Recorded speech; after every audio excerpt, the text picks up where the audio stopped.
आप बताइए, विपक्ष ने जितने मुद्दे उठाए हैं उनमें से एक मुद्दा पे भी अभी तक एक भी मंत्री ने जवाब नहीं दिया। देश के संविधान ने वंदे मातरम को कहीं से भी अनिवार्य कंपलसरी नहीं कहा। अब एप्स्टीन फाइल पे बात ना हो, देश के अंदर भारत ने अमेरिका के सामने कैसे सरेंडर कर दिया इस पर बात ना हो, इसीलिए वंदे मातरम का एक जुमला की तरह सरकार ने इस्तेमाल किया है। और हमें शर्म आती है कि हमारे देश का प्रधानमंत्री का भी नाम एप्स्टीन फाइल में है, तो इस पे जवाब देना था उनको। बिहार विधानसभा का बजट सत्र चल रहा है। इसी बीच गृह मंत्रालय की तरफ से एक चिट्ठी जारी होने के बाद से पूरे देश में राजनीतिक घमासान मचा हुआ है। और इसको लेकर के जब भाकपा माले के विधायक संदीप सरोज से सवाल किया गया तो उन्होंने इसको लेकर के एक बड़ा बयान दे दिया। वो बयान को पहले सुनाते हैं। आप बताइए, विपक्ष ने जितने मुद्दे उठाए हैं उनमें से एक मुद्दा पे भी अभी तक एक भी मंत्री ने जवाब नहीं दिया।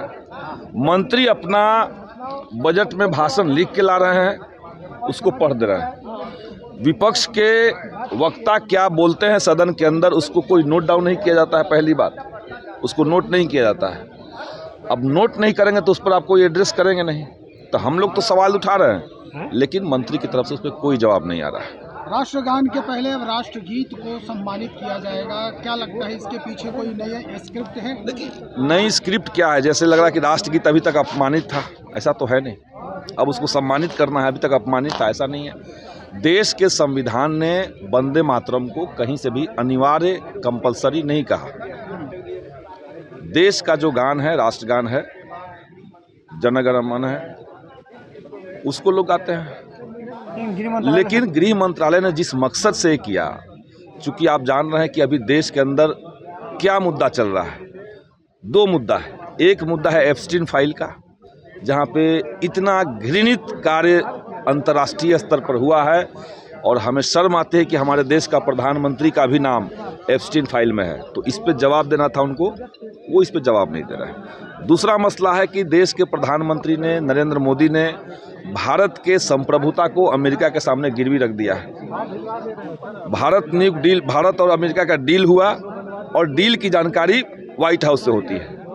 व्हाइट हाउस ने साफ कह दिया कि भारत में जो कृषि फसल के जो बाजार है वो खुल गया है अंतर्राष्ट्रीय मार्केट के लिए, अमेरिका के लिए। भारत के किसानों को एक साल में 6,000 रुपये प्रधानमंत्री कृषि सम्मान योजना के तहत मिल रहा है 1 एकड़ पर, और अमेरिका में 1 एकड़ पर लगभग 1 करोड़ रुपए के हिसाब से अगर देखा जाए डॉलर को तब्दील करके तो लगभग 1 करोड़ रुपए वहाँ के किसानों को सब्सिडी सरकार दे रही है। अब दोनों को बाजार आपने खोल दिया तो हिंदुस्तान के किसान तो ऐसे ही मर जाएंगे। तो इस दो मुद्दा को दबाने के लिए हमें लगता है कि नरेंद्र मोदी और भाजपा का ये आजमाया हुआ ट्रिक है कि कुछ हिंदू मुसलमान कर दो। अब वंदे मातरम जिस किताब से लिया हुआ है, आनंद मठ से, आनंद मठ की जो किताब है उसको कभी आप पढ़िएगा, वो घोर रूप से सांप्रदायिक किताब है। मैं गान की बात नहीं, मैं गीत की बात नहीं कर रहा हूँ। वो जो किताब है उसमें जो बातें हैं वो मुस्लिम विरोधी है। और शुरुआत से मुस्लिम संप्रदाय के लोग, मुस्लिम धर्म के लोगों ने उसका विरोध किया कि हम नहीं, हमारे लिए कंपलसरी है, तो हमसे क्यों गंवाया जा रहा है। अब एप्स्टीन फाइल पे बात ना हो, देश के अंदर भारत ने अमेरिका के सामने कैसे सरेंडर कर दिया इस पर बात ना हो, इसीलिए वंदे मातरम का एक जुमला की तरह सरकार ने इस्तेमाल किया है। बंगाल में चुनाव है, इसको देखते हुए भी इस पर तुष्टीकरण। बिल्कुल पश्चिम बंगाल का चुनाव है।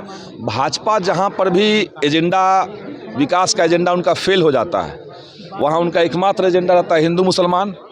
अब ये हिंदू मुसलमान करेंगे पश्चिम बंगाल के अंदर, चूंकि पश्चिम बंगाल में मुस्लिम आबादी काफ़ी ज़्यादा है, तो वहाँ जाके हिंदू मुसलमान करेंगे, पोलराइज करेंगे, चुनाव जीतेंगे। आज आपने बीएसएससी को लेकर के मुद्दा उठाया था, और दूसरी तरफ टीआरई के जो स्टूडेंट हैं, टीआरई 4 को लेकर के शिक्षक अभ्यर्थी हैं, वो भी बार-बार प्रोटेस्ट। देखिए, बीएसएससी का जो मुद्दा हमने उठाया, 2023 में बहाली आई बिहार कर्मचारी चयन आयोग की तरफ से, और 23 में बहाली के बाद अभी तक उस बहाली के ऊपर 23 के बाद 23 पूरा चला गया। 23 के शुरुआत में वो आया था, 23 चला गया, 24 चला गया, 25 चला गया। 3 साल किसी विज्ञापन के आए हुए हुआ, लेकिन अभी तक उस विज्ञापन के ऊपर सरकार ने एग्जामिनेशन का न तो डेट जारी किया है, न तो कोई एग्जामिनेशन कैलेंडर जारी किया है।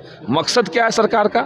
बार बार एडवर्टाइजमेंट में चेंजिंग क्यों आ रहे हैं? आपने सुना किस तरीके से संदीप सौरभ भाकपा माले के विधायक, उन्होंने साफ साफ कह दिया कि जिस तरीके से यानी राष्ट्र गान का जो बात है उसके पहले राष्ट्रगीत की अब चर्चा होगी। तो कहीं ना कहीं जिस बंगाल का जो चुनाव है, बीजेपी के पास कोई एजेंडा नहीं है, इस वजह से इस तरीके का काम हो रहा।